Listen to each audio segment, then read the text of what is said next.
ഞങ്ങൾ living together setup ആയിരുന്നു.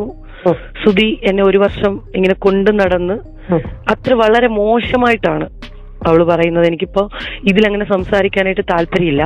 ചേച്ചി അതിലും വലിയ നാണക്കേട് ഞാൻ ധർണം ചെയ്തുകൊണ്ടിരിക്കുവാണ് ഇപ്പൊ. ഇതിനകത്ത് പറയാൻ പറ്റില്ല, അത്ര വൃത്തികെട്ടൊരു വേടാണ് പറഞ്ഞത്. ചേച്ചി ഊഹിച്ചെടുത്തു അത്. ചേച്ചി ഇയാള് വരുമ്പോ സ്വന്തമായിട്ടൊരു ഷർട്ട് പോലും മേടിച്ചിടാൻ ഇല്ലാത്ത ഒരാളായിട്ടാണ് വരുന്നത്. എന്റെ കാശ് കൊണ്ടാണ് അയാൾ ഇത്രയായത്. ആദ്യമായിട്ട് എന്റെ അമ്മയുടെ കാശ് കൊണ്ട് വെളിനാട് കണ്ട മനുഷ്യനാണ് അയാൾ. എന്റെ ഔദാര്യത്തിലാണ് അവൾ ജീവിക്കുന്നത് ഇപ്പോഴും. സുധിയുടെ വൈഫ് രേണുവിനെ കുറിച്ചാണ് എനിക്ക് കുറച്ച് കാര്യങ്ങൾ പറയാനുള്ളത്. അപ്പൊ എനിക്കൊരിക്കലും അവളെ നാണം കെടുത്തണമെന്നോ ഇല്ലെങ്കിൽ അവൾക്ക് അവളുടെ ഇമേജിനെ ബാധിക്കുന്നത് ചെയ്യണമെന്നൊന്നും എനിക്കൊരു താല്പര്യമുള്ള ഒരാളല്ല. അയ്യോ, എന്റെ സുധി ചേട്ടന്റെ കൂടെ അവൾ ഒരു വർഷം താമസിച്ചു എന്നേ ഉള്ളൂ, കല്യാണം ഒന്നും അവൾ കഴിച്ചിട്ടില്ല എന്നാണ് പറഞ്ഞത്. എന്റെ അമ്മയുടെ 15 സെന്റ് വസ്തു വിറ്റിട്ടാണ് ഞങ്ങൾ കൊല്ലത്തേക്ക് വരുന്നത്. അവര് തമ്മിൽ കാണുന്നുണ്ട്. ഇപ്പൊ ഇങ്ങനെ അയക്കുമല്ലോ, എനിക്ക് ഇങ്ങനെ റെക്കോർഡിങ്ങിൽ അത് പറയാനായിട്ട് ബുദ്ധിമുട്ടാണ് ചേച്ചി. അതുകൊണ്ടാണ് വൾഗർ മെസ്സേജുകളൊക്കെ ഉണ്ടായിരുന്നു. അപ്പൊ നിങ്ങൾ ചോദിച്ചില്ലേ ഈ പെൺകുട്ടി? ചോദിച്ചു. സുജി അടിക്കുകയൊക്കെ ചെയ്തു. ഞാൻ ഇവളെ പൊക്കിയെടുത്ത് കൊണ്ടുവരുന്ന എന്തിനാന്ന് എനിക്ക് അറിയില്ല. അവർക്ക് റേറ്റിംഗിന് വേണ്ടിയിട്ടായിരിക്കും. അപ്പൊ പിന്നെ ഇപ്പൊ നിലവിൽ അവളാണല്ലോ ഉള്ളത്. രേണു സുധിയുടെ കൂടെ നിൽക്കുന്ന അതേ പാറ്റേണിലാണ് സുധി എന്നോട് സംസാരിച്ചുകൊണ്ടിരുന്നത്. ഞാൻ ഈ സംസാരത്തിലാണ് വീണുപോയത്. അങ്ങനെ തന്നെയായിരുന്നു. അല്ലാതെ രേണുവിനെ മാത്രമല്ല പൊന്നെ ചക്കരയെന്ന് വിളിക്കുന്നത്. എനിക്കിങ്ങനെ പാട്ട് പാടിക്കൊണ്ട് നടക്കാൻ ഇഷ്ടമല്ല. എനിക്ക് പുള്ളിയുടെ ഭാര്യ എന്ന ലേവല് മേടിക്കുന്ന ഇഷ്ടമല്ല. പുള്ളിയുടെ ഭാര്യ ആയിരുന്നു എന്ന് പറയാനും ഇഷ്ടമല്ല. അതായത് ഇവളെ സപ്പോർട്ട് ചെയ്യുന്ന കുറെ ആൾക്കാർ ചോദിച്ചിട്ടുണ്ട് എന്നോട്, എന്ത് കണ്ടിട്ടാണ് ഇവളുടെ പുറകെ പോയെന്ന്. ദിവസം കുറച്ച് കാര്യങ്ങളും ഞാൻ പറയാം. എന്റെ പേര് വെളിപ്പെടുത്താനായിട്ട് എനിക്ക് താല്പര്യമില്ല. പിന്നെ ഓൾമോസ്റ്റ് എല്ലാവർക്കും എന്നെ അറിയാവുന്ന ഒരു വ്യക്തിയാണ് ഞാൻ. സുധിയുടെ വൈഫ് രേണുവിനെ കുറിച്ചാണ് എനിക്ക് കുറച്ച് കാര്യങ്ങൾ പറയാനുള്ളത്. എന്റെ ഒരു കസിൻ ചേച്ചി, അതുപോലെ എന്നെ സ്നേഹിക്കുന്ന 1-2 ചേട്ടന്മാര്. അപ്പൊ എനിക്കൊരിക്കലും അവളെ നാണം കെടുത്തണമെന്നോ ഇല്ലെങ്കിൽ അവൾക്ക് അവളുടെ ഇമേജിനെ ബാധിക്കുന്നത് ചെയ്യണമെന്നൊന്നും എനിക്കൊരു താല്പര്യമുള്ള ഒരാളല്ല. പക്ഷെ എനിക്ക് എന്റെ ലൈഫിൽ കുറെ ബുദ്ധിമുട്ടുകളും പ്രശ്നങ്ങളും വന്നതുകൊണ്ട് എനിക്കിത് പറഞ്ഞേ പറ്റത്തുള്ളൂ. പറയാൻ പറ്റും. 2013 സുധി എന്നെ ഒഫീഷ്യലി മാരേജ് ചെയ്യുന്നത്. ഇപ്പം നിലവിൽ സുധിയുടെ വൈഫല്ല. ഞങ്ങൾ ഡിവോഴ്സ്ഡ് ആയിട്ട് ഒരു 6-7 വർഷമായി. കൊല്ലത്ത് കോടതിയിൽ വെച്ചിട്ടായിരുന്നു ഡിവോഴ്സ്ഡ് ആയത്. അതിന് കാരണം ഈ രേണു തന്നെയാണ്. അത് ഞാൻ പറയാം. പിന്നെ എന്നെ അറിയാവുന്ന കുറെ ആൾക്കാരോട് രേണു പറഞ്ഞുകൊണ്ട് നടക്കുന്നത്, ഞങ്ങൾ ലിവിങ് ടുഗദർ സെറ്റപ്പ് ആയിരുന്നു. സുധി എന്നെ ഒരു വർഷം ഇങ്ങനെ കൊണ്ടു നടന്ന് അത്ര വളരെ മോശമായിട്ടാണ് അവള് പറയുന്നത്. എനിക്കിപ്പോ ഇതിലങ്ങനെ സംസാരിക്കാനായിട്ട് താല്പര്യമില്ല. അങ്ങനത്തെ വാക്കുകൾ, വേർഡുകൾ സംസാരിക്കാൻ താല്പര്യമില്ല. ഈ അടുത്തിടെയാണോ ഇത് പറഞ്ഞത്? ഈ അടുത്തിടെ എന്റെ ഒരു ചേച്ചി എന്നോട്, ഞങ്ങള് ഓൾമോസ്റ്റ് പരിചയമുള്ള ഫാമിലി ഫ്രണ്ട് ഒരു ചേച്ചി കൊല്ലത്ത് മറ്റേ കാട്ടിൽ മേക്കതിൽ ക്ഷേത്രത്തിലൊരു ഷൂട്ട് ഉണ്ടായിരുന്നു. അപ്പൊ ചേച്ചി കാഷ്വലായിട്ട് ചോദിച്ചു, എന്നെ അറിയോ എന്നിങ്ങനെ ചോദിച്ചപ്പോ ഇവള് ചേച്ചിയോട് പറഞ്ഞു, അറിയാം എന്നിങ്ങനെ പറഞ്ഞപ്പോ ചേച്ചി കാര്യങ്ങൾ സംസാരിച്ചു. അപ്പോൾ പുള്ളിക്കാരത്തി എടുത്ത വായിലെ പറഞ്ഞ ഡയലോഗ്, അയ്യോ എന്റെ സുധി ചേട്ടന്റെ കൂടെ അവൾ ഒരു വർഷം താമസിച്ചു എന്നേ ഉള്ളൂ, കല്യാണം ഒന്നും അവൾ കഴിച്ചിട്ടില്ല എന്നാണ് പറഞ്ഞത്. എന്റെ അമ്മയുടെ 15 സെന്റ് വസ്തു വിറ്റിട്ടാണ് ഞങ്ങൾ കൊല്ലത്തേക്ക് വരുന്നത്. അപ്പൊ എന്നെ ഫീൽഡിലേക്ക് കൊണ്ടുവന്നതും പുള്ളി തന്നെയാണ്. ഫീൽഡിൽ ഞാൻ ഓൾമോസ്റ്റ് ഉണ്ടായിരുന്നു, എന്നാൽ തന്നെയും ഫീൽഡിലേക്ക് കുറച്ചും കൂടി ബെറ്റർ ആയിട്ട് കൊണ്ടുവന്നത് പുള്ളി തന്നെയാണ്. ഫീൽഡ് എന്ന് പറയുന്നത് മിമിക്രി ആണോ, എന്തായിരുന്നു? ഞാൻ മിമിക്രി ഫീൽഡായിരുന്നു. ഞാൻ മിമിക്രി ഫീൽഡ് എന്ന് പറയുമ്പോൾ തന്നെ എന്റെ കൂടെയുള്ള കഴിഞ്ഞ വർഷങ്ങളിൽ നിന്ന് ആൾക്കാർക്ക് മൊത്തം ഇത് അറിയാവുന്ന കാര്യങ്ങളാണ്. അപ്പോഴ് അങ്ങനെയാണ് ഞങ്ങൾ മാരേജ് ചെയ്യുന്നതും. മാരേജ് ചെയ്യുമ്പോൾ ഏഷ്യൻറ്റ് നിൽക്കുമ്പോഴാണ് മാരേജ് ചെയ്യുന്നതും. പിന്നെ കോമഡി ഫെസ്റ്റിവലിലേക്ക് വന്നു. പിന്നെ കോമഡി മാസ്റ്റേഴ്സ് എന്ന് പറയുന്ന പ്രോഗ്രാമിലേക്ക് വന്നു. ഒരു നിമിഷം, നിങ്ങളുടെ മാരേജ് കഴിഞ്ഞ വർഷം ഏതാണ്? 2013 2012 ലാസ്റ്റ് ഡിസംബർ 26 ആയിരുന്നു. 2012 ലാസ്റ്റ്. ഓക്കെ. അപ്പൊ ഈ കല്യാണം നിങ്ങൾ സ്നേഹിച്ച് കല്യാണം നടന്നത് കൊല്ലം മാടന്നര ക്ഷേത്രത്തിൽ വെച്ചിട്ടായിരുന്നു കല്യാണം നടന്നത്. സുധിച്ചേട്ടന്റെ ഫ്രണ്ട്സും എന്റെ ഫാമിലിയും അവരുടെ ഫാമിലിയും എല്ലാരും കൂടി ചേർന്നിട്ടാണ് കല്യാണം നടത്തിയത്. നിങ്ങൾ പ്രേമിച്ച് കെട്ടിയതാണോ അതോ? നിങ്ങൾ പ്രേമിച്ച് കെട്ടിയതാണോ എന്ന് വെച്ചാൽ പ്രേമൊന്നും ഇല്ലായിരുന്നു. നമ്മൾ ഒരുമിച്ച് പ്രോഗ്രാം ചെയ്തുകൊണ്ട് ഇപ്പൊ കുറെ ആൾക്കാരുണ്ടല്ലോ ഇങ്ങനെ ബോറായിട്ട് സംസാരിക്കാനുള്ള കുറെ ആൾക്കാരുണ്ടായിരുന്നല്ലോ. ആ ടൈമില് ഞാൻ തന്നെയാണ് പുള്ളിയോട് ചോദിച്ചത്, ചേട്ടൻ ഇങ്ങനെ എല്ലാരും ഇങ്ങനെ ഓരോന്നൊക്കെ പറയുന്നുണ്ട്, അപ്പൊ ചേട്ടൻ കല്യാണം കഴിച്ചൂടെ, ഞാൻ തന്നെയാണ് ചോദിച്ചത്. ആ പുള്ളി എന്നോട് പറഞ്ഞു, നീ കൊച്ചാണ്, നീ എന്തർത്ഥത്തിലാണ് അങ്ങനെയൊക്കെ സംസാരിക്കുന്ന എന്നോട് പുള്ളി ചോദിച്ചു തിരിച്ച്. അപ്പൊ ഞാൻ പറഞ്ഞു, ചേട്ടാ ഈ ഒരു റിയാലിറ്റി ഷോ കഴിയുമ്പോഴത്തേന് ഞാൻ വേറെ പോവും, ചേട്ടൻ വേറെ പോവും, അപ്പോഴും തന്നെ ആൾക്കാർ ആ ഒരു കണ്ണുകൊണ്ടല്ലേ കാണത്തുള്ളൂ എന്ന് ഞാൻ പുള്ളിയോട് ചോദിച്ചു. അന്ന് പുള്ളിക്കൊരു മകനുണ്ട്, രാഹുൽ ദാസ്. അന്ന് അവൻ അവിടെ തന്നെ ഒരു സ്കൂളിൽ പഠിച്ചുകൊണ്ടിരിക്കുവാണ്. 4ാം സ്റ്റാൻഡേർഡിൽ എന്തോ പഠിച്ചുകൊണ്ടിരിക്കുകയാണ്, 4ലോ 5ലോ കണ്ടാണ്, എനിക്കത് നല്ല ഓർമ്മയില്ല. അവരെ വീട്ടില് നേരെ കല്യാണം കഴിച്ച വീട്ടിലാണ് കൊണ്ടുപോയത്. അവിടെ റിസപ്ഷനും കാര്യങ്ങളും ഒക്കെ ഉണ്ടായിരുന്നു. അവരച്ഛൻ, അമ്മ, അന്ന് അച്ഛൻ ജീവിച്ചിരിപ്പുണ്ട്, ചേട്ടൻ, ചേട്ടത്തി, ഇവരൊക്കെ വന്നിട്ടാണ് വീട്ടിൽ വന്ന് കല്യാണം ആലോചിക്കുന്നത്. അപ്പോഴവര് ഫാമിലി തന്നെ ഉള്ളവർ എന്റെ അമ്മയോട് പറഞ്ഞു, ഇവള് കൊച്ചാണ്, അതുകൊണ്ട് എന്തിനാണ് വെറുതെ ജീവിതം തുലയ്ക്കുന്നത്, എന്റെ അനിയനായതുകൊണ്ട് പറയുമല്ല എന്നൊക്കെ അവര് പറഞ്ഞു. പിന്നെ ആളുടെ ഫസ്റ്റ് വൈഫ്, അതായത് കിച്ചുവിന്റെ അമ്മ ശാലിനി, പുള്ളിക്കാരത്തി ഞാനുമായിട്ട് നല്ല കമ്പനിയായിരുന്നു, വിളിക്കുകയൊക്കെ ചെയ്യുമായിരുന്നു. അപ്പോഴ് പുള്ളിക്കാരത്തി ഇങ്ങനെ കല്യാണം ഉറപ്പിച്ചു കഴിഞ്ഞിട്ടാണ്, അവള് ഡാൻസറാണ്, ഇങ്ങനെ കാര്യങ്ങളൊക്കെ അറിഞ്ഞിട്ട് എന്നോട് ഇങ്ങനെ കാര്യങ്ങളൊക്കെ വിശദമായിട്ട് പറയുന്നത്. പിന്നെ ഈ ചാനലിൽ വന്ന് പറഞ്ഞ പല കാര്യങ്ങളും കള്ളത്തരമാണ്. ആര് പറഞ്ഞത്? ഈ സുധിച്ചേട്ടനും സുധിച്ചേട്ടന്റെ വൈഫും വന്ന് ചാനലിൽ വന്ന് പറഞ്ഞ പല കാര്യങ്ങളും കള്ളത്തരങ്ങളാണ്. കാരണം സുധിച്ചേട്ടനുമായിട്ട് ഞാൻ പല പ്രാവശ്യം വഴക്കുണ്ടാക്കിയിട്ടുണ്ടെങ്കിൽ ഞങ്ങളുടെ ലൈഫിലെ പ്രശ്നങ്ങളായിട്ടല്ല. ഈ ശാലിനിക്ക് ഒരുപാട് പൈസ, അന്ന് ഈ ഗൂഗിൾ പേ ഒന്നുമില്ല, ഈ ബാങ്ക് വഴി ട്രാൻസാക്ഷൻ ചെയ്ത് കൊടുക്കും. എന്നിട്ട് ഈ ബില്ല് നമ്മൾ ഈ സ്ലിപ്പ് പുള്ളി പേഴ്സിൽ വെച്ച് മറക്കും. അപ്പൊ ഇത് ഞാൻ കാണുമ്പോഴാണ് ഏറ്റവും കൂടുതൽ ഞങ്ങൾ തമ്മിൽ വഴക്കുണ്ടായിട്ടുള്ളത്. നിങ്ങൾ ഡിവോഴ്സ് ചെയ്തു, നിങ്ങൾക്ക് വേണ്ടെന്ന് പറഞ്ഞിട്ട് പിന്നെ എന്തിനാ നിങ്ങൾ ഈ കാശൊക്കെ അവർക്ക് ഇട്ട് കൊടുക്കുന്നതൊക്കെ ഞാൻ ചോദിച്ചു വഴക്കുണ്ടാക്കിയിട്ടുണ്ട്. ശാലിനി മരിച്ചുപോയി. എന്റെ മാരേജ് കഴിഞ്ഞ് എനിക്ക് ഒരു 7 മന്ത് പ്രഗ്നന്റ് ആയിട്ടിരിക്കുന്ന ടൈമിൽ എന്നെ ശാലിനി വിളിച്ചിട്ടുണ്ടായിരുന്നു. ഇങ്ങനെ ചേട്ടനും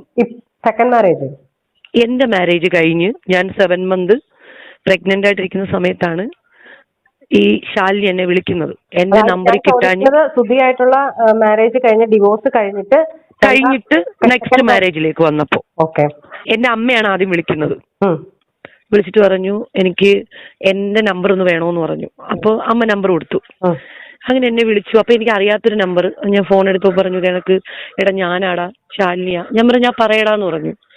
അപ്പോഴ് നീ കാണുന്നില്ലേ, എപ്പിസോഡുകളൊക്കെ കാണുന്നില്ലേ എന്ന് എന്നോട് ചോദിച്ചു. അപ്പൊ ഞാൻ പറഞ്ഞു, ഞാനൊന്നും കാണാറില്ല എന്ന് പറഞ്ഞു. അത് എന്നെ നാണം കെടുത്തിക്കൊണ്ടിരിക്കുവാണ്. ആ ടൈമിൽ അവക്ക് 3.5-4 വയസ്സുള്ളൊരു മോനുണ്ട്.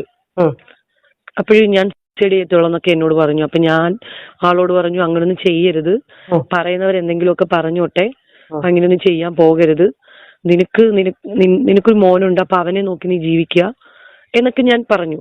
പക്ഷെ അത് കഴിഞ്ഞതിന് ശേഷം അപ്പൊ എന്നെ നേരിട്ട് കാണണോന്ന് പറഞ്ഞു ആള്. ഞാൻ പറഞ്ഞു, എനിക്ക് ഓൾമോസ്റ്റ് എന്റെ ബോഡി ഭയങ്കര വീക്കാണ്. ആ ടൈമില് എനിക്ക് പ്രഷറൊക്കെ കൂടിയിട്ട് ഭയങ്കര പ്രോബ്ലം ആയിരുന്നു. അപ്പൊ എനിക്ക് വെളിയിലേക്ക് ഇറങ്ങാനൊന്നും ഒക്കത്തില്ല. ഞാന് നെക്സ്റ്റ് മന്ത് പൊങ്കാല കഴിഞ്ഞിട്ട് ഞാൻ വീട്ടിലേക്ക് വരും. വീട്ടിലേക്ക് വരുമ്പോഴത്തേന് നീ വന്ന് കാണുന്നൊക്കെ പറഞ്ഞിട്ടാണ് ഞാൻ ഫോൺ കട്ട് ചെയ്യുന്നത്. നെക്സ്റ്റ് മന്ത് ഒരു 13-ാം തീയതി 14-ാം തീയതി കഴിഞ്ഞപ്പോ എന്റെ ഒരു ഫ്രണ്ട് ഗൾഫിൽ നിന്ന് എന്നെ വിളിച്ചിട്ട് പറയുന്നു, അപ്പൊ ഈ ഗ്രൂപ്പുകളൊക്കെ ഞാൻ ഡിലീറ്റ് ചെയ്ത് കളഞ്ഞു. നീ അറിഞ്ഞോ ശാലിനി ഇതേണക്ക് സൂസൈഡ് ചെയ്തു എന്ന് പറഞ്ഞു. അങ്ങനെയാണ് ഞാൻ അറിയുന്നത് ഇവള് സൂസൈഡ് ചെയ്തു എന്നൊക്കെ. പിന്നെ സുധീച്ചേട്ടൻ വന്ന് ചാനലിൽ പറഞ്ഞ പകുതി എന്നല്ല, ഒരു 95% കള്ളം തന്നെയാണ്. ഒന്നും സത്യാവസ്ഥയില്ല. ഞാൻ സുധീച്ചേട്ടനുമായിട്ട് ഫസ്റ്റ് വഴക്കുണ്ടാക്കി എന്റെ വീട്ടിലേക്ക് വരുന്നത് കിച്ചുവിനൊരു സൈക്കിൾ മേടിച്ചു കൊടുത്തു, ശാലിനിയും ശാലിനിയുടെ ഹസ്ബൻഡും കൂടി വന്നിട്ട്. ഈ സൈക്കിൾ ഞാൻ കാണാതെ ടെറസിന്റെ മുകളിൽ കൊണ്ടുവച്ചു ഇവര്. അപ്പൊ അടുത്ത വീട്ടിലെ ചേച്ചി എന്നെ കോൾ ചെയ്ത് പറഞ്ഞു, ഒരു തൊട്ടടുത്ത വീട്ടിലെ കോൾ ചെയ്ത് പറഞ്ഞു, ഇതുപോലെ ശാലിനി വന്നിട്ടുണ്ട്, ഹസ്ബൻഡും ഉണ്ട് എന്ന് പറഞ്ഞു. ഞാൻ ചോദിച്ചു എവിടെ വന്നിട്ടുണ്ടെന്ന് ചോദിച്ചു. പറഞ്ഞു അവരെ വീട്ടിൽ വന്നിട്ടുണ്ട്, അവരമ്മയും, അന്ന് അച്ഛനില്ല, അച്ഛൻ മരിച്ചുപോയി. അച്ഛനുള്ള സമയത്ത് ഇവളെ വീട്ടിൽ കയറ്റൂലായിരുന്നു, കാരണം മോനെ കളഞ്ഞിട്ട് പോയതല്ലേ. ഫുഡൊക്കെ വെച്ച് അവര് ഫുഡൊക്കെ കഴിച്ചു. അപ്പൊ ഇവരെല്ലാം എന്നെ ചീറ്റ് ചെയ്തായിരുന്നു, അവര് ഫാമിലി ഫുള്ളും. ഞാൻ നിലവിൽ ഭാര്യയായിട്ടിരിക്കുന്ന സമയത്ത് നടക്കുന്ന കാര്യമാണ് പറഞ്ഞത്. അപ്പൊ ഞാൻ അങ്ങനെ അവരെ വീട്ടിൽ പോയിട്ട് ഭയങ്കര പ്രശ്നം ഉണ്ടാക്കി. ഞാൻ നേരെ അവരെ വീട്ടിനകത്ത് കയറിയപ്പോ അവിടെ ഒന്നും ഞാൻ സൈക്കിൾ കണ്ടില്ല. ലാസ്റ്റ് ഇവരെ വീടിന്റെ ബാക്ക് സൈഡിൽ നിന്ന് ടെറസിന്റെ മുകളിൽ ചെന്നപ്പോ അവിടെ സൈക്കിൾ ഇരിക്കുന്നു. പിന്നെ ഞാൻ തിരിച്ചു വന്നിട്ട് ചോദിച്ചു സൈക്കിൾ ആര് മേടിച്ചെന്ന് ചോദിച്ചു. അപ്പൊ കിച്ചു പറഞ്ഞു വച്ചല മേടിച്ച, മീൻസ് ചേട്ടനെ വിളിക്കുന്ന വല്യച്ഛനെ വച്ചലെന്നാണ് വിളിക്കുന്നത്, മേടിച്ചതാണെന്ന് പറഞ്ഞു. അപ്പൊ ഞാൻ ഈ കാര്യങ്ങളൊക്കെ അറിഞ്ഞല്ലോ. ഇവര് പോയി സൈക്കിൾ മേടിച്ച ഒരു സ്കൂൾ തുറപ്പിനായിരുന്നു. പിന്നെ അതുപോലെ ആ പെൺകുട്ടി ഒരിക്കൽ പോലും ഇവന് വേണ്ടിയിട്ട് ഒന്നും ചെയ്യാതിരുന്നിട്ടില്ല. ബുക്കാണെങ്കിലും പുസ്തകമാണെങ്കിലും പിന്നെ ഡ്രസ്സുകളാണെങ്കിലും ഒക്കെ വാങ്ങി കൊടുക്കാറുണ്ട് ആ പെൺകുട്ടി. ഇവര് ചുമ്മാതെ കുറെ കെട്ടുകഥകൾ പറഞ്ഞുണ്ടാക്കിയതാണ്. പിന്നെ ഒരു സീസൺ ടൈമിലാണ് അവൾക്ക് ഇഷ്ടമായ ഒരാളുടെ കൂടെ അവള് പോയി. ഓക്കെ, ഇവര് മലയങ്കിഴി പോലീസ് സ്റ്റേഷനിൽ കൊണ്ടുപോയിട്ട് കേസ് കൊടുത്തു. കേസ് കൊടുത്തപ്പോഴത്തേന് കുട്ടീനെ കൊണ്ടാണ് ഇവൾ ആദ്യം പോയത്. കേസ് കൊടുത്തിട്ട് കുട്ടിയെ തിരിച്ചു മേടിച്ചതാണ്. അത് കഴിഞ്ഞ് ഇവരെ വീട്ടിൽ ഏകദേശം ഒരു 1 month കാലഘട്ടം വരെയും സുധി പറഞ്ഞില്ല. സുധി പറയാതെ സ്റ്റേജുകളെല്ലാം കൊണ്ടു നടന്നു. അതിനുശേഷം ഇവരെ വീട്ടില് നമ്മുടെ കൂടെ ഉള്ള ആളുടെ പേര് ഞാൻ വെളിപ്പെടുത്തുന്നില്ല, ആൾക്കിത് കേൾക്കുമ്പോ അറിയാൻ പറ്റും. ആള് വിളിച്ചു പറഞ്ഞു അങ്ങനെയാണ് ചേട്ടനും ചേട്ടത്തി എല്ലാരും പോയിട്ട് ഈ മോനെ എടുത്തിട്ട് വരുന്നത്. പക്ഷെ അന്ന് മുതല് ഞാൻ നിൽക്കുമ്പോ പോലും എനിക്ക് അവനെ നോക്കാനായിട്ടുള്ള ഒരവസരം ഉണ്ടായിട്ടില്ല. സ്വന്തം മോനെ പോലെ 2 കുട്ടികളാണ് അവർക്കുള്ളത്, പെൺകുട്ടികളാണ്. ആ കുട്ടികളെക്കാട്ട് സ്നേഹമായിട്ടാണ് ചേച്ചിയും ചേട്ടനും കൊണ്ടു നടന്നത്. സുധിച്ചേട്ടന്റെ ചേച്ചിയും ചേട്ടനും, സുധിച്ചേട്ടന്റെ ചേട്ടന്റെ വൈഫും ചേട്ടനും. അല്ലാതെ ഇവരാരും പറയുന്ന കണക്ക് അവർ ഈ കുട്ടീനെ നോക്കാതിരുന്നിട്ടില്ല. അമ്മ രാവിലെ 5 മണിയാകുമ്പോ ഉറക്കം എണീക്കും. എനിക്കൊന്നും അടുക്കള കയറാനുള്ള ഒരു കാര്യം അമ്മ ചെയ്യില്ല. അമ്മ തന്നെ എല്ലാ കാര്യങ്ങളും ചെയ്യും. ഫുഡ് ഉണ്ടാക്കും, ചോറ് വയ്ക്കും, പിന്നെ കാപ്പി ഉണ്ടാക്കി എല്ലാവർക്കും കൊടുക്കും. ഇതെല്ലാം അമ്മ തന്നെയാണ് ചെയ്യുന്നത്. ഈ കിച്ചുവിന്റെ ഡ്രസ്സ് പോലും അലക്കിയിടുന്ന അമ്മയാണ്. ഞാൻ പോലും അലക്കാനായിട്ട് അമ്മ സമ്മതിച്ചിട്ടില്ല. അതായത് സുധിച്ചേട്ടന്റെ അമ്മ. മനസ്സിലായി. ഈ ആൾക്കാർ പറയുന്നതൊക്കെ പച്ച പരമാർത്ഥമായ കള്ളങ്ങളാണ്. ആ മോനെ നോക്കി വളർത്തിയതെല്ലാം ചേട്ടനും ചേട്ടത്തിയും തന്നെയാണ്. ഒരു പേരന്റ്സ് മീറ്റിംഗ് വന്നാ പോകുന്നതും എന്ത് കാര്യമാണെങ്കിലും ചേട്ടനും ചേട്ടത്തിയും തന്നെയാണ്. പിന്നെ എന്തുകൊണ്ടാണ് നിങ്ങളുടെ വിവാഹ ജീവിതം മുടങ്ങി? അല്ലെങ്കിൽ കുറച്ചു മുമ്പ് ഒരു വ്യക്തിക്കെതിരെ ആരോപണം പറഞ്ഞല്ലോ, എന്താ? അത് ഈ രേണു തന്നെയാണ് കാരണം. രേണുവിന്റെ കുറെ മെസ്സേജുകൾ ഞാൻ ഫോണിൽ കാണാനിടയായി. അപ്പം ഞാൻ ചോദിച്ചു, എന്നോട് കുറെ ആൾക്കാർ ഇത് ചോദിച്ചു, ഞാൻ പക്ഷെ ആരോടും ഇതുവരെ വെളിപ്പെടുത്തിയിട്ടില്ല. ഞാൻ ഇപ്പോഴാണ് ഇത് പറയുന്നത്. അത് പറയാൻ ഞാൻ അത്രയും നാണം കെട്ടത് കൊണ്ടാണ് പറയുന്നത്.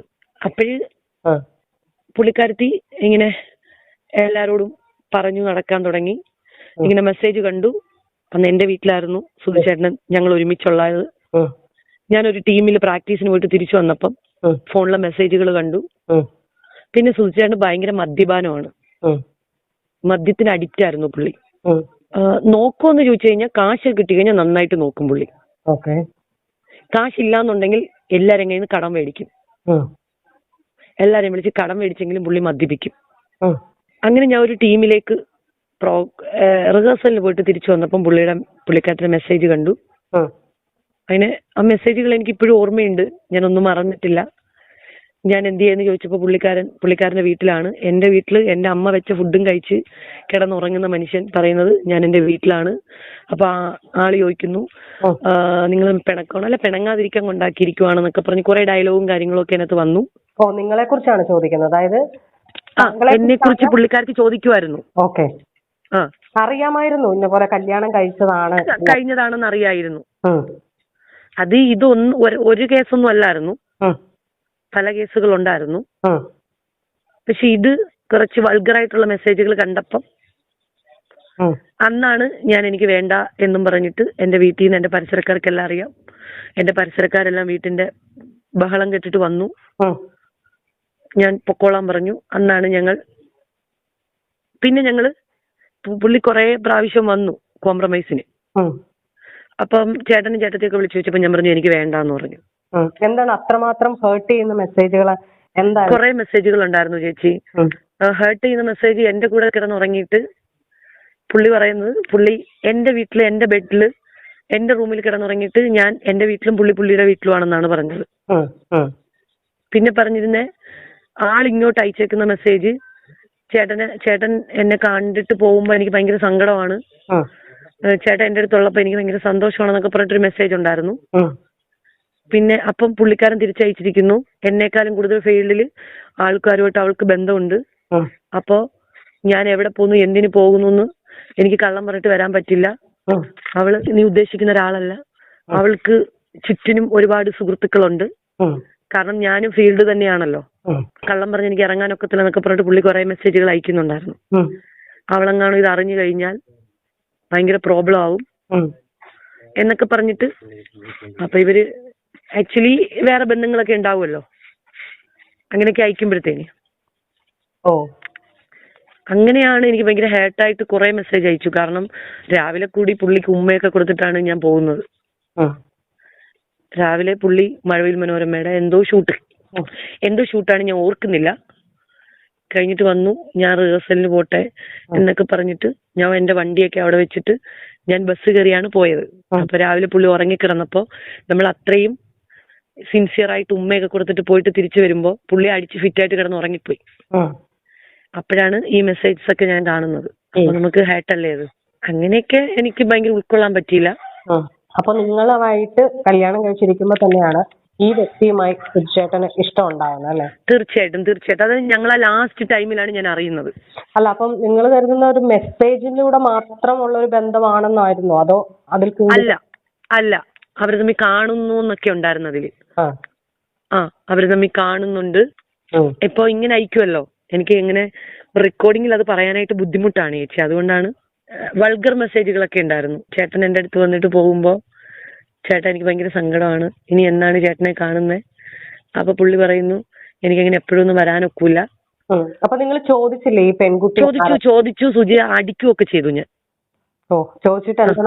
ചോദിച്ചു. ആ ടൈമിലാണ് കോമഡി ഫെസ്റ്റിവലിൽ ഇവര് വിന്നറാകുന്നത്. വിന്നറായിട്ട് ഒരു സാംസന്റെ ആ ടൈമിൽ ഇറങ്ങിയ ഒരു ഫോണാണ് പുള്ളി മേടിച്ചത്. കുറച്ച് നല്ല കാശുള്ള ഒരു ഫോണാണത് ആയിരുന്നു. അപ്പോഴ് ഫോണൊക്കെ മേടിച്ച് ആ ഫോൺ ഞാൻ അലമാരയിലാണ് എറിഞ്ഞു പൊട്ടിക്കുന്നത്. അലമാരയുടെ ഗ്ലാസ് പൊട്ടിയിട്ട് ഈ ഫോൺ തീ കത്തി ഇങ്ങനെ ഫോണില്. ഏത് വർഷമായിരുന്നു നടന്നത്? ഞാൻ ഏകദേശം ഒരു 5 വർഷം ഉണ്ടായിരുന്നു. 5 വർഷം ഉണ്ടായിരുന്നു. ഉണ്ടായിരുന്നു. ഓക്കെ. കുട്ടികളൊന്നും ആ സമയത്തായില്ല? ഇല്ല. അതിന് ആളുമായിട്ട് ഞാൻ എപ്പോഴും സ്റ്റണ്ടിങ്ങിലായിരുന്നു. ആള് 24 hours താമരയുടെ സ്വഭാവമാണ്. അത് ആളിനെ അറിയാവുന്നവർക്കറിയാം. എന്നോട് പുള്ളിയുടെ കുറെ ഫ്രണ്ട്സ് എന്നോട് ചോദിച്ചിരുന്നു, പണ്ടുകാല ഫ്രണ്ട്സ് ഒക്കെ ചോദിച്ചിരുന്നു, എന്താണ് നിങ്ങൾ തമ്മിൽ ഡിവോഴ്സ് ആകാൻ കാരണം, എന്താണ് പ്രശ്നം? ഇപ്പോഴും എനിക്ക് കുറെ ഓപ്പർച്യൂണിറ്റി മലയാളത്തിലൊക്കെ വരുമ്പോഴും പുള്ളിയുടെ പേരാണ് ഇപ്പോഴും എന്നിൽ കിടക്കുന്നത്. അതാരെന്ന് മനസ്സിലായോ? സുധിയുടെ വൈഫാണ്. ഇങ്ങനെയാണ് പറയുന്നത്. അപ്പൊ ഞാൻ തിരുത്തിയിട്ടുണ്ട് പല സ്ഥലങ്ങളിലും. സുധിയുടെ വൈഫല്ല ആയിരുന്നു, ഇനി എനിക്ക് ആ പേര് പറയുന്നത് ഇഷ്ടമല്ല. പല ആൾക്കാരോട് ഞാൻ പറഞ്ഞിട്ടുണ്ട്. ഇപ്പോഴും ആരാണെന്ന് ചോദിച്ചപ്പോ എന്താ മറുപടി പറഞ്ഞേ? സുധിച്ചേട്ടന് കുറെ ആരാധകരൊക്കെ ഉണ്ട്. സുധിച്ചേട്ടൻ ആദ്യം ഏറ്റില്ല, കള്ളം പറയും നന്നായിട്ട്. നമ്മൾ കണ്ടോണ്ട് ചെന്നാലും ഏക്കത്തില്ല, നല്ലപോലെ കള്ളം പറയും അയാള്. അപ്പൊ ഞാനിങ്ങനെ ചോദിച്ചപ്പോ പറഞ്ഞു അത് ഫ്രണ്ടാണ്, അങ്ങനെ എനിക്ക് ഒത്തിരി ആരാധകരുള്ള ഇല്ലയോ, ഞാനൊരു സെലിബ്രിറ്റി അല്ലേ. ഞാൻ ശരി, അപ്പൊ നിങ്ങൾ എന്തിനാണ് ഇതിന് റിപ്ലൈ കൊടുത്തതെന്ന് ചോദിച്ചു ഞാൻ. അപ്പൊ പുള്ളി ഒന്നും പറഞ്ഞില്ല. അപ്പൊ പുള്ളി പുഴുത്ത തെറിയാണ് വിളിക്കുന്നത്. നിലവിൽ ഈ വ്യക്തി ജീവിച്ചിരിപ്പില്ല, നമ്മൾ ഈ പറയുന്ന വ്യക്തി ജീവിച്ചിരിപ്പില്ല. അല്ല, പുള്ളിക്ക് അറിയാം. അതുമല്ല, പുള്ളി ജൂൺ 4 മരണപ്പെടുന്നത്. പുള്ളി മെയ് 20 എന്നെ വിളിച്ചിരുന്നു. ഞാനിപ്പോ പ്രോഗ്രാം സംബന്ധമായിട്ട് ഞാൻ എറണാകുളത്തുനിന്ന് ട്രെയിനിലേക്ക് പാലക്കാട് പോയിക്കൊണ്ടിരിക്കുവാണ്. അപ്പോഴെന്നെ വിളിച്ചിരുന്നു. എന്നെ ഇത്ര വർഷത്തിനിടയ്ക്ക് വെച്ച് അപ്പോഴാണ് വിളിക്കുന്നത്. പിന്നെ എന്റെ ഹസ്ബൻഡിനോട് പുള്ളി പറഞ്ഞു എന്നെ അറിയാവോന്ന് ഹസ്ബൻഡ് ചെന്ന് ചോദിച്ചപ്പം പുള്ളി പറഞ്ഞു എനിക്കറിയാം, എന്റെ വൈഫായിരുന്നു എന്ന് പറഞ്ഞു. അപ്പൊ ആൾക്കാർ ചോദിക്കും നിങ്ങളുടെ പേര് ഇതിലൊന്നും വന്നിട്ടില്ലല്ലോ എന്ന് ചോദിക്കും. അത് ഞങ്ങൾ തമ്മിലൊരു അണ്ടർസ്റ്റാൻഡിങ് ആയിരുന്നു. നാളെ നിങ്ങൾ ചിലപ്പോ ഒരു ആർട്ടിസ്റ്റ് ലെവലിൽ വലിയൊരാളാവും, ചിലപ്പോ ഞാനാകും. അതുകൊണ്ട് നമ്മളുടെ പേര് അങ്ങോട്ടും ഇങ്ങോട്ടും ഇതിൽ വലിച്ചിരിക്കാൻ പാടില്ല എന്നൊരു, ഇതിപ്പം അവള് തന്നെയാണ് അവളുടെ കുഴി തോണ്ടിയിട്ട് ഇത്ര എന്നെ കൊണ്ട് സംസാരിപ്പിച്ചത്. ഒരു കാര്യം കൂടെ സംശയത്തിന്റെ പേരിലാണ് ചോദിക്കുന്നത്. മെസ്സേജ് കണ്ടു, നിങ്ങള് വഴക്കുണ്ടാക്കി, ഫോൺ എറിഞ്ഞ് പൊട്ടിച്ചു. അത് തന്നെ സുധിച്ചേട്ടൻ തിരിച്ചു വീട്ടിൽ പോയി. സുധിച്ചേട്ടൻ അന്ന് തന്നെ ഡ്രസ്സ് എല്ലാം പാക്ക് ചെയ്ത് ഞാൻ ഇറങ്ങിക്കോളാൻ പറഞ്ഞു. അപ്പൊ അന്ന് തന്നെ സുധിച്ചേട്ടൻ വീട്ടിൽ പോയി. അതിനുശേഷം പിന്നീട് നിങ്ങൾ എത്ര നാൾ കഴിഞ്ഞിട്ടാ ഡിവോഴ്സ്? ഇപ്പം കുറെ തവണ ആളുകൾ വീട്ടിൽ നിന്ന് ഇല്ല, ആദ്യം പുള്ളി കിച്ചുനെയും കൂട്ടിയിട്ട് കുറെ പ്രാവശ്യം വീട്ടിൽ വന്നു. അത് കഴിഞ്ഞ് ഞാൻ താല്പര്യം ഇല്ലാന്ന് തന്നെ ആ ഒരു നിലപാടിൽ തന്നെ ഞാൻ നിന്നു. എനിക്ക് താല്പര്യം ഇല്ലാന്ന് തന്നെ നിലപാടിൽ നിന്നു. അത് കഴിഞ്ഞ് സുധി വീട്ടിൽ ഒത്തുതീർപ്പിന് സുധിയും കിച്ചും കൂടിയാണ് വരുന്നത് എപ്പോഴും. അപ്പൊ ഞാൻ ഇറങ്ങി വെളിയിൽ പോകും. കാരണം എനിക്ക് സംസാരിക്കാൻ കൂടി താല്പര്യം ഇല്ലായിരുന്നു. അപ്പൊ ഞാൻ ഇറങ്ങി വെളിയിൽ പോകും. പിന്നെ ഇവര് കുറെ നേരം എനിക്ക് വേണ്ടി വെയിറ്റ് ചെയ്യും. പക്ഷെ ഞാൻ പുള്ളിയൊക്കെ പോയി കഴിഞ്ഞ് ഞാൻ അമ്മയെ വിളിച്ച് ചോദിക്കും പോയോന്ന്. അപ്പൊ അമ്മയും പോയെന്ന് പറയും. അപ്പൊ ഞാൻ തിരിച്ച് വീട്ടിലേക്ക് വരും. കാരണം ഞാൻ സംസാരിക്കാനായിട്ട് സമയം കണ്ടെത്തിയിട്ടില്ല. ഒരു പക്ഷെ സംസാരിച്ചു കഴിഞ്ഞാൽ വീണ്ടും ഇതൊരു അഡ്ജസ്റ്റബിൾ ആയിട്ട് പോകും എന്നെനിക്ക് ഉറപ്പുണ്ടായത് കൊണ്ട് ഞാൻ സംസാരിക്കാൻ നിന്നിട്ടില്ല. അപ്പോഴാ സമയത്ത് ഒരു അമേരിക്കൻ ട്രിപ്പ് വന്നു പുള്ളിക്ക്. അതുവരെ ഈ രേണു എന്ന് പറയുന്ന സ്ത്രീ എന്റെ ഒരു ചേച്ചിയോട് പറഞ്ഞു. എന്റെ ചേച്ചിയാണെന്ന് നമുക്ക് അറിയില്ലായിരുന്നു. എന്റെ കസിൻ ആണെന്ന് അറിയില്ലായിരുന്നു അവർക്ക്. ഞങ്ങളൊരു പരിചയം ഉണ്ടെന്ന് മാത്രമേ ചേച്ചി പറഞ്ഞിട്ടുള്ളായിരുന്നു. ചേച്ചി ആർട്ടിസ്റ്റ് ആണ്, അതുവരെ പറഞ്ഞോളൂ. അപ്പം എന്റെ സ്വർണ്ണമൊക്കെ ഇവരെടുത്തിട്ടുണ്ടായിരുന്നു. അപ്പോഴും ഞാൻ പറഞ്ഞു എനിക്ക് 1 ലക്ഷം രൂപ വേണം, എനിക്ക് ജീവിക്കണമെന്ന് പറഞ്ഞു. എനിക്ക് പഠിക്കണമായിരുന്നു. ഞാൻ ഇടയ്ക്ക് വെച്ച് കോഴ്സൊക്കെ ഒന്നും കംപ്ലീറ്റ് ചെയ്തില്ലായിരുന്നു. അപ്പൊ എനിക്ക് ഫീസൊക്കെ അടയ്ക്കണമായിരുന്നു. അപ്പോഴെന്റെ കയ്യിൽ ഒരു മില്ലിഗ്രാം പോലും സ്വർണ്ണം ഇല്ലായിരുന്നു എന്റെ കയ്യിൽ. അപ്പൊ ഞാൻ പറഞ്ഞു ജോയിന്റ് പെറ്റീഷൻ കൊടുത്ത് എനിക്ക് 1 ലക്ഷം രൂപ വേണമെന്ന് കോടതിയിൽ പറഞ്ഞു. ചേച്ചിയോടും ചേട്ടനോടും പറഞ്ഞു. അപ്പൊ ചേച്ചി എന്നോട് എന്തിനാണെന്ന് ചോദിച്ചു. ഞാൻ പറഞ്ഞു കോഴ്സ് കംപ്ലീറ്റ് ചെയ്യാനാണെന്ന് പറഞ്ഞു. അപ്പൊ അത് കഴിഞ്ഞപ്പോഴത്തേന് കോടതിയിൽ വെച്ച് 1 ലക്ഷം രൂപ തന്നു. പുള്ളിക്ക് അന്ന് അമേരിക്കൻ ട്രിപ്പ് ഉണ്ടായിരുന്നു. എവിടെയോ ഒരു ലോങ് ട്രിപ്പ് ആയിരുന്നു. ഒരു 2 മാസമോ 3 മാസമോ കണ്ട്. അത് കഴിഞ്ഞ് പുള്ളി പൈസയൊക്കെ കൊണ്ട് കോടതിയിൽ കെട്ടി എനിക്ക് തന്നു. തന്നപ്പം അതുവരെയുള്ളു പറഞ്ഞു അവൾ അത്രയും നാൾ ജീവിച്ചതിന് 1 ലക്ഷം രൂപ എന്റെ ഭർത്താവിന്റെ കയ്യിൽ നിന്ന് മേടിച്ചോണ്ടാ പോയെന്നുള്ളത്. അതുവരെ ആ ചേച്ചിയോട് പറഞ്ഞു. ഞാൻ പറഞ്ഞു ചേച്ചിക്ക് അറിയാവുന്ന കാര്യമാണല്ലോ അത് ചേച്ചിക്കെന്നല്ല ഒട്ടുമിക്ക ആൾക്കാർക്കും അറിയാം, ചേട്ടനറിയാം, ചേച്ചിക്ക് എല്ലാവർക്കും അറിയാം. നിങ്ങൾ ഡിവോഴ്സ് നടന്ന വർഷം ഏതാ? ഡിവോഴ്സ് നടന്ന വർഷം ഞങ്ങൾ മാരേജ് ആയിട്ട് ഒരു 4 വർഷം കഴിഞ്ഞതിന് ശേഷമാണ് ഡിവോഴ്സ് ആകുന്നത്. പിന്നെ മരിപ്പിന് ഞാൻ പോയിട്ടുണ്ടായിരുന്നു ഓരോ വീട്ടില്. മരിപ്പിന് പോയിട്ടുണ്ടായിരുന്നു? പോയിട്ടുണ്ടായിരുന്നു. പോളയത്തോട്ട് വീട്ടിൽ പോയിട്ടുണ്ടായിരുന്നു. കൊല്ലത്തെ വീട്ടില്? കൊല്ലത്തെ വീട്ടില്. അത് എന്റെയും സൂചാന്റെയും ഫ്രണ്ട്സ് തന്നെ, സൂചാന്റെ ഫ്രണ്ട്സ് തന്നെ എന്റെ ഫ്രണ്ട്സ് ഫീൽഡിൽ നിൽക്കുന്നത്. അപ്പോഴ് അവരൊക്കെ ഇങ്ങനെ വിളിച്ച് സംസാരിച്ചു. ഇപ്പൊ നിൽക്കുന്ന പ്രമുഖരായിട്ടുള്ള കുറെ ആർട്ടിസ്റ്റുകൾ, നിന്റെ ഗുരുനാഥൻ എന്ന് കരുതി നീ വന്നാ മതി, ഹസ്ബൻഡ് എന്നും കരുതി നീ വരണ്ട എന്നൊക്കെ പറഞ്ഞു ഞാൻ പോയി. 12:30 ആയപ്പോ ഞാൻ അവിടെ ചെന്നു. 12 മണിയായപ്പോ ചെന്നു. ഞാനും ഒരു ചേച്ചിയും കൂടിയാണ് ചെല്ലുന്നത്. നല്ല മഴയൊക്കെ ആയിരുന്നു അന്ന്. ബോഡി എടുത്ത് തിരിച്ച് കൊണ്ടുപോകാൻ, കോട്ടയത്തേക്ക് കൊണ്ടുപോകാൻ ആംബുലൻസിൽ കയറ്റിയപ്പോഴാണ് ഞാൻ തിരിച്ചു വന്നത്. 1 മണിക്കൂറോളം ഞാൻ അവിടെ ഉണ്ടായിരുന്നു. 1.5 മണിക്കൂറോളം ഉണ്ടായിരുന്നു അവിടെ. ഒരു സംശയമാണ്. ഈ പറഞ്ഞ വ്യക്തി, ഇപ്പം നിങ്ങൾ പറയുന്ന വ്യക്തി, സുധിച്ചേട്ടൻ അന്ന് മെസ്സേജ് ചെയ്ത വ്യക്തി ഇപ്പം ആരോപണം ഉന്നയിക്കുന്ന വ്യക്തി തന്നെയാണോ? അതെ, തീർച്ചയായിട്ടും. അതെങ്ങനെയാണ് നിങ്ങൾക്ക് മനസ്സിലാവാൻ സാധിച്ചത്? എനിക്ക് ഓൾമോസ്റ്റ് അറിയാലോ ഇവര് തമ്മിൽ റിലേഷൻ ഉണ്ടെന്നുള്ള കാര്യം. എനിക്ക് ആളിനെ അറിയാലോ. ആളിനെ അറിയാന്ന് വെച്ചാൽ ഫോട്ടോ കണ്ടിരുന്നോ? കണ്ടിരുന്നു. എനിക്ക് അല്ലെങ്കിലും ആളിനെ അറിയാലോ. എങ്ങനെ അറിയാമായിരുന്നു? എനിക്ക് ഈ ഒരു ഇഷ്യൂസ് വരുമ്പോൾ തന്നെ എനിക്ക് അറിയാലോ. ഈ ഒരു ഇഷ്യൂസ് കാരണമാണല്ലോ നമ്മൾ പോയത്.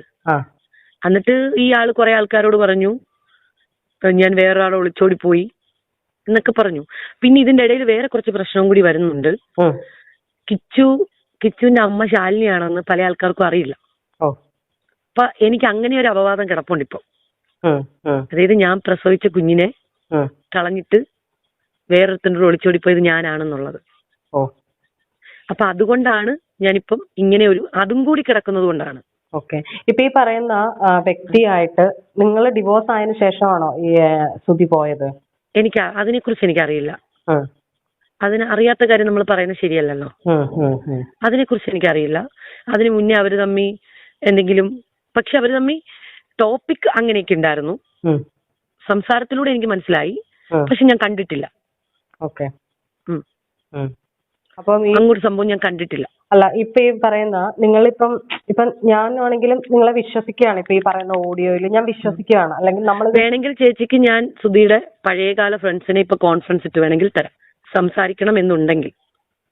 അത് നമുക്ക് വരാം, അതിലേക്ക് വരാം. നിങ്ങളുടെ മാരേജ് സർട്ടിഫിക്കറ്റ്, നിങ്ങളുടെ ഡിവോഴ്സ്, ഇതൊക്കെ നമുക്ക് അവൈലബിൾ ആണ്, നെറ്റിൽ അവൈലബിൾ ആണ്. ഇനി അതല്ല, ഇങ്ങനെ ഒരു കാര്യം കൂടെ, ഈ സമയത്ത് നിങ്ങൾ മഴവിൽ മനോരമയുടെ ഒരു കോമഡി ഫെസ്റ്റിവലിൽ ഉണ്ടായിരുന്നു എന്ന് പറഞ്ഞില്ലേ? ഉണ്ടായിരുന്നു.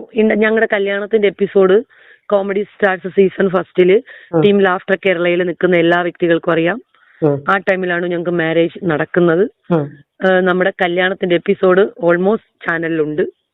പിന്നെ ഈ നിൽക്കുന്ന ഫ്ലവേഴ്സ് ചാനലുകാർക്ക് പല ആൾക്കാർക്കും എന്നെ അറിയാം. പിന്നെ അവര് 24 അറിയാം. ഇവര് പിന്നെ ഇവളെ പൊക്കിയെടുത്ത് കൊണ്ടുവരുന്ന എന്തിനാന്ന് എനിക്ക് അറിയില്ല. അവർക്ക് റേറ്റിംഗിന് വേണ്ടിയിട്ടായിരിക്കും. പിന്നെ ഇപ്പൊ നിലവിൽ അവളാണല്ലോ ഉള്ളത്. ഇതൊന്ന് ജസ്റ്റ് അറിയിക്കണം. എനിക്ക് ഞാൻ പറയുന്ന സത്യം, എനിക്ക് ചേച്ചിയിലൊരു സത്യമുണ്ട്. ഞാൻ അങ്ങനെയാണ് ചിന്തിച്ചിട്ടുള്ളത്. അപ്പൊ ഞാൻ പറയുന്ന കാര്യങ്ങൾ കറക്റ്റ് ആയിട്ട് ഉണ്ടാവും, ഇതിലുണ്ടാവും എന്ന് എനിക്ക് ഉറപ്പുണ്ടായത് കൊണ്ടാണ് ഞാൻ ചേച്ചിയെ മാത്രം കോണ്ടാക്ട് ചെയ്തത്. ഇനിയിപ്പോൾ നാളെ ഇതൊരു വൈറലാകും. എന്താണെങ്കിലും ഇതൊരു പ്രശ്നം ചർച്ച ചെയ്യപ്പെടും. കാരണം നിലവിൽ ആ വ്യക്തി ഭയങ്കരമായി സോഷ്യൽ മീഡിയയിൽ ഭയങ്കര തരംഗം ഉണ്ടാക്കി നിൽക്കുന്ന ഒരു സമയമുണ്ട്, ചർച്ചയാകും. ഇതിന്റെ ക്ലിപ്പിംഗ്സ് വെട്ടി പലയിടത്തും പോകും. അങ്ങനെ കുറെ കാര്യങ്ങൾ ഉണ്ടാവും. ഈ കോൺസിക്വൻസ് എല്ലാം നിങ്ങൾ നേരിടാൻ തയ്യാറാവണം. അതുപോലെ തന്നെ നാളെ ഒരു അവസരത്തിൽ എന്നോട് ഇത് പറയുവാണ്, ചേച്ചി എനിക്കിത് പറ്റില്ല, ചേച്ചി അത് ഡിലീറ്റ് ചെയ്യാൻ പറഞ്ഞാൽ, ഞാൻ ക്യാമറയുടെ മുന്നിലിരുന്നാണ് പറയുന്നത്, തീർച്ചയായും ഞാൻ പറഞ്ഞോട്ടെ, ഞാൻ ഒരു കാര്യം പോലും ഇതിൽ കള്ളം പറഞ്ഞിട്ടില്ല. അപ്പൊ എനിക്ക് ഞാൻ ആരുടെ മുമ്പിലാണ് കുനിഞ്ഞു കുമ്പിട്ട് അയ്യോ ഞാൻ പറഞ്ഞ കള്ളമാണെന്ന് പറയേണ്ട കാര്യം എന്താണ്? ഞാൻ ഈ പറഞ്ഞ സത്യമാണെന്നുള്ളത് 1000 പേരെന്റെ ചുറ്റിനും നിന്ന് പറയും. ഒരാളല്ല 2 പേരല്ല 1000 പേരെന്റെ ചുറ്റിനും നിന്ന് പറയും. ഇപ്പൊ നിങ്ങളുടെ ഈ പറയുന്ന ഫാമിലി ഓക്കെ അല്ലേ? ഇപ്പൊ ചേച്ചി എപ്പോഴെങ്കിലും കൊല്ലത്തിന്റെ വീട്ടിൽ വരുമ്പോ എന്റെ വീട്ടില് ഇപ്പോഴും ഇരിപ്പുണ്ട് ഞങ്ങളുടെ ഫോട്ടോസ്, ഞങ്ങളുടെ പ്രോഗ്രാമിന്റെ ഫോട്ടോസ്, കോമഡി സ്റ്റാർസിന്റെ ഫോട്ടോസ്. പിന്നെ കോമഡി ഫെസ്റ്റിവലിനകത്ത് സീസൺ ഫസ്റ്റില് ഇവരൊരു ഫാമിലി ഇന്റർവ്യൂ ഉണ്ട്, ജസ്റ്റ് എടുത്ത് നോക്കിയാൽ കാണാൻ പറ്റും. നിങ്ങളുടെ ഫാമിലി, ഇപ്പോഴുള്ള നിലവിലുള്ള ഫാമിലി ഇത് സപ്പോർട്ടല്ലേ? പ്രശ്നങ്ങളൊന്നും ഉണ്ടാവില്ലല്ലോ? അതിനെക്കുറിച്ച് ഞാൻ ഒന്നും ചിന്തിക്കുന്നില്ല. കാരണം ഞാൻ ഇപ്പോഴും പറയുന്നു, നിങ്ങൾക്ക് മുന്നോട്ട് എന്തെങ്കിലും പ്രശ്നമുണ്ടെങ്കിൽ ഈ വീഡിയോ ഞാൻ തീർച്ചയായും ഡിലീറ്റ് ആക്കുന്നതായിരിക്കും. കാരണം ഒരാളുടെ ജീവിതത്തെക്കാൾ വലുതല്ല മറ്റൊന്നും ചിന്തിക്കുന്ന ഒരാളാണ് ഞാൻ. ചേച്ചി അതിലും വലിയ നാണക്കേട് ഞാൻ ധാരണം ചെയ്തുകൊണ്ടിരിക്കുവാണ് ഇപ്പൊ. കാരണം ഞാനൊരു പെൺകുട്ടിയായിട്ട്